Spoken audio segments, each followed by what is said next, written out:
of Wei Wuxian's concentration, and he wondered if he was hallucinating.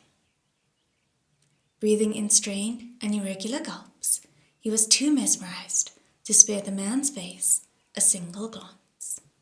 Suddenly, the scene in front of his eyes turned pure white, as though a snowy curtain had dropped before his face. The curtains parted shortly after, and the tip of a blue blade snapped toward him, accompanied by icy wind. Han Guangjun's sword, Bi Chen, was famed for its martial prowess. Oh no, it was Lan Wangji. Ducking and running from swinging blades was fortunately familiar territory for Wei Wuxian. Rolling away immediately, he narrowly dodged the first attack, and while fleeing the cold springs, he even had some time to peel off the blade of grass that had gotten stuck to his hair. Like a headless housefly, however, he immediately ran straight into a group on night patrol. They seized him and began to admonish him. Why are you racing around everywhere? Running is prohibited inside the cloud recesses. Upon discovering that the patrolmen were Lan Jingyi and the others, Wei Wuxian was overjoyed. Now, someone would finally brandish a stick at him and chase him out and down the mountain. Immediately, he presented himself. I didn't see anything, he said. I didn't see anything at all. I'm definitely not here to watch Han Guangjun bathe. Immediately, the juniors were struck down by Wei Wuxian's audacity. Everywhere, Han Guangjun was as revered as the high, holy mountains. He was a personage whose name could not be profaned, and the younger disciples of his own clan venerated him like a god. To hide near the cold springs, to spy on him bathing. Even the thought of such a thing was a reprehensible, unforgivable crime. Lan Sidrui was so frightened his voice had changed. What? Han Guangjun? Han Guangjun is there?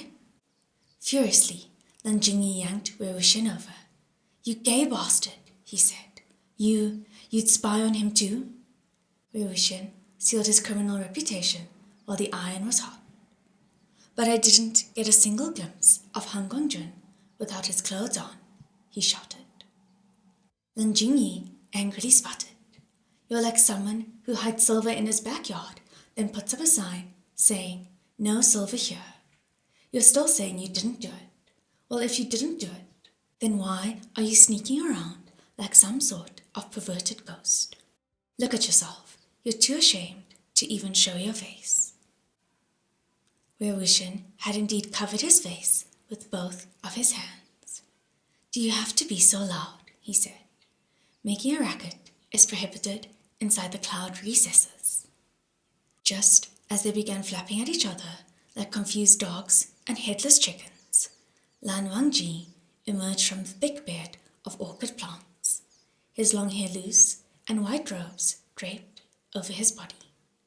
Within the space of a few seconds, he was already dressed perfectly neatly. Bi Chen still unsheathed. All of the juniors rushed to greet him politely, and Lan Jingyi began blabbering rapidly. Han Guangjun, this Mo Shan Yu, he's just repulsive.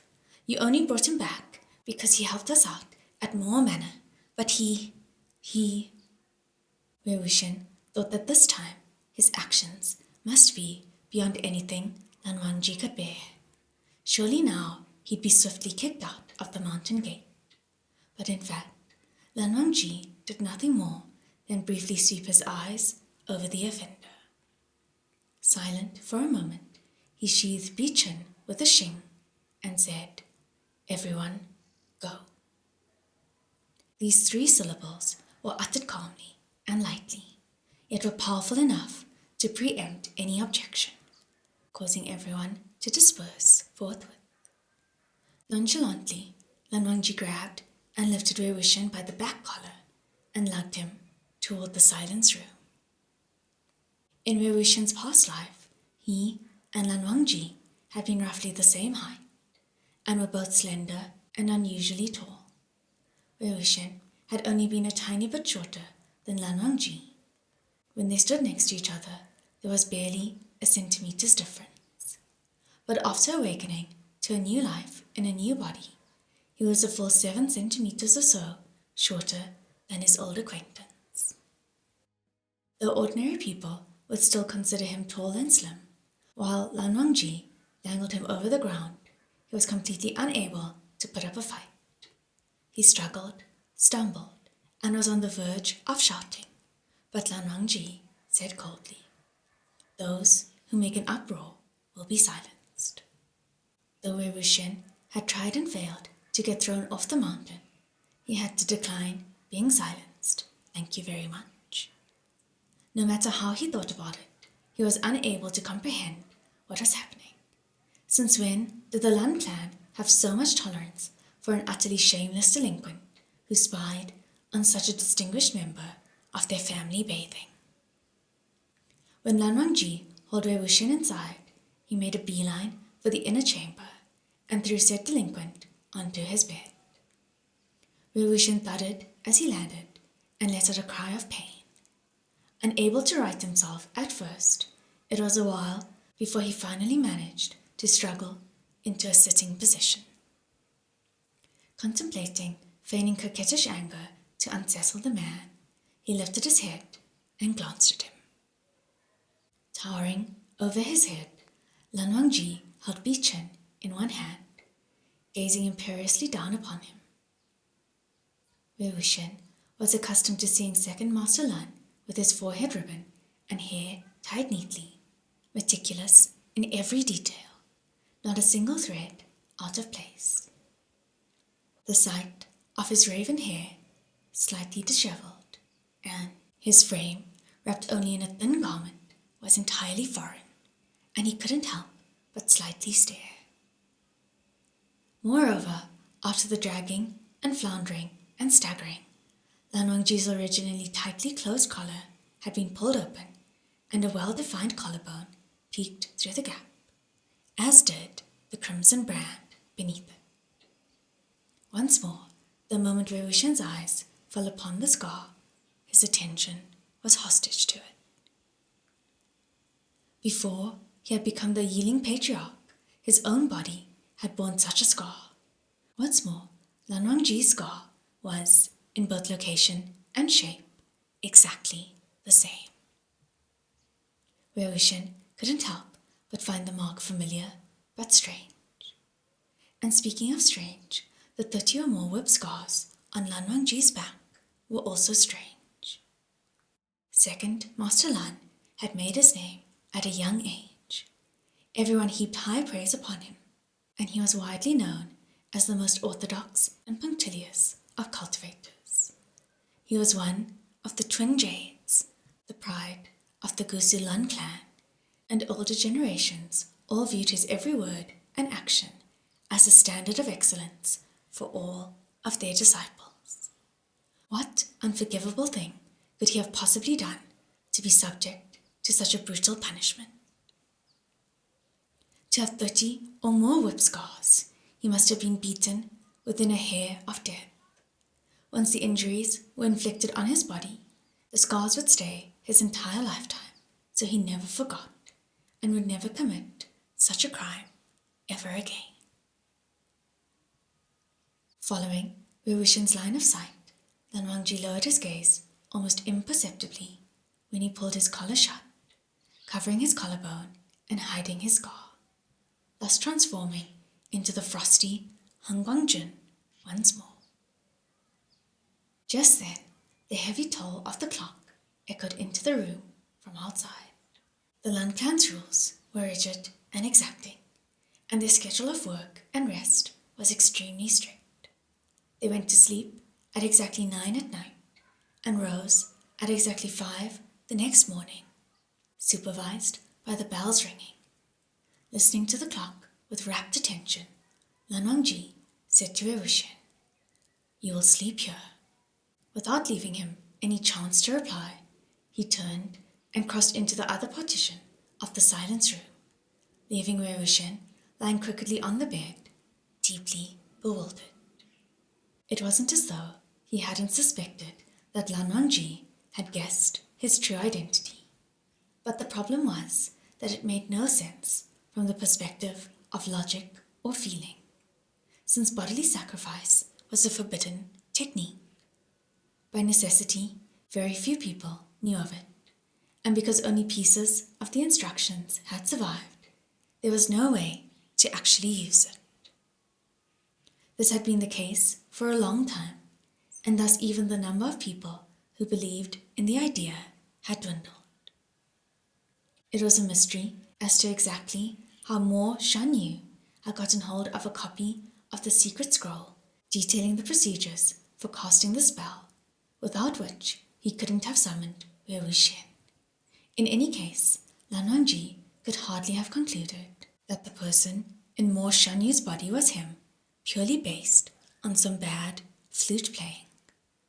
Even after searching his soul, Wei Wuxian didn't think that his and Lan Wangji's friendship in his previous life had been anything like the kinds of relationships which were engraved in hearts and carved into bones.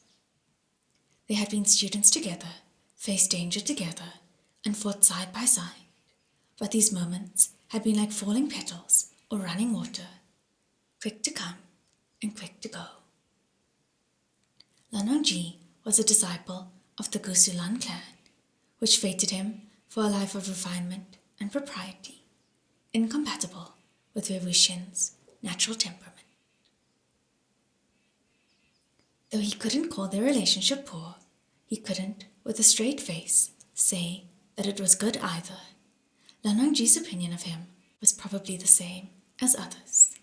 He probably thought that the virtue in Wei Wuxian's spirit was lacking, whereas the evil in it ran rampant, and one day it had inevitably come back to haunt him. After Wei Wuxian had defected from the Yunmeng Zheng clan and had become the Yiling patriarch, more than a little bad blood had developed between him and the Gusulan clan. Especially in the few months prior to his death, if Lan Wangji had definitively identified him as Wei Wuxian, the sect should have already beaten him until both the ground beneath his feet and the sky above his head turned black. He didn't know whether to laugh or to cry. Once upon a time, Lan Wangji had been unable to tolerate anything he did, however small. But now, no matter how demonically or monstrously he behaved, Lan Wangji tolerated it all. Should Second Master Lan be congratulated for his rapid progress? Wei Wuxian stood helplessly at empty space for a long time before rolling off the bed and sneaking very quietly into the other partition. Lan Wangji lay on his side atop a second bed, apparently already sunken into a deep sleep. Without breathing or making a single noise, Wei Wuxian approached him. His heart still beating with determination, he prepared to pat down Lan Wangji to see whether he could feel out that elusive jade token. But as soon as he reached out his hand, Lan Wangji's long lashes trembled and his eyes opened. Wei Wuxian steeled his heart and flung himself onto the bed. Lan Wangji hated being touched by other people, Wei Wuxian remembered. Before, if someone touched him, they were liable to be sent flying. So if the man still tolerated Wei Wuxian's behavior, then he couldn't possibly be Lan Wangji. The Yiling patriarch could only suspect it was his friend's body which had been stolen. Wei Wuxian's entire frame was atop Lan Wangji's, his legs spread, kneeling on either side of the man's waist. He propped up his torso with his hands, trapping his old acquaintance between his arms, and slowly lowered his head. The two faces grew closer and closer, to the point where he began to have difficulties breathing.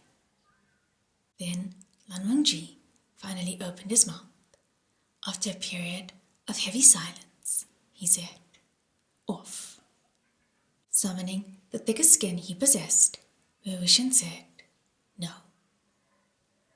A pair of light, pale eyes, almost within his reach, met his gaze. Lan Wangji stared fixedly at him and repeated, "Off." "No," Wei Wuxian said. "When you let me sleep here, you should have realized that this would happen." "Are you certain you want to do things this way?" Lan Wangji asked. Wei Wuxian didn't know why, but he had a feeling he needed to consider his next reply carefully. As soon as he was about to lift the corner of his lip, his waist suddenly went numb and his legs grew weak. Soon after, his entire body collapsed onto Lan Wangji. The half-formed smile was now frozen on his lips, his head laying against the man's chest. He realized that he was paralyzed from head to toe. Lan Wangji's voice resonated from above. His voice was low and heavy, and his chest rumbled faintly with every syllable he uttered. "Then perhaps you should spend the entire night this way," he said. Wei Wuxian hadn't had an inkling that this would be the outcome of his antics. He struggled and tried to sit up, but his waist continued to be sore and weak, thus he had no choice but to stay in this embarrassing position, lying right on top of another man's hard body, struck stupid by the whole situation. What had happened to Lan Wangji over the years? How did he turn out like this? Was this really the same Lan Wangji? The one who had his body stolen could only be Han Guangjun, right? Just as waves of shock and terror were crashing over Wei Wuxian's heart, the man in question suddenly raised his torso slightly. Wei Wuxian roused himself, thinking that Lan Wangji had finally reached the limit of his endurance. But he did nothing more than gently wave his hand. The light went out.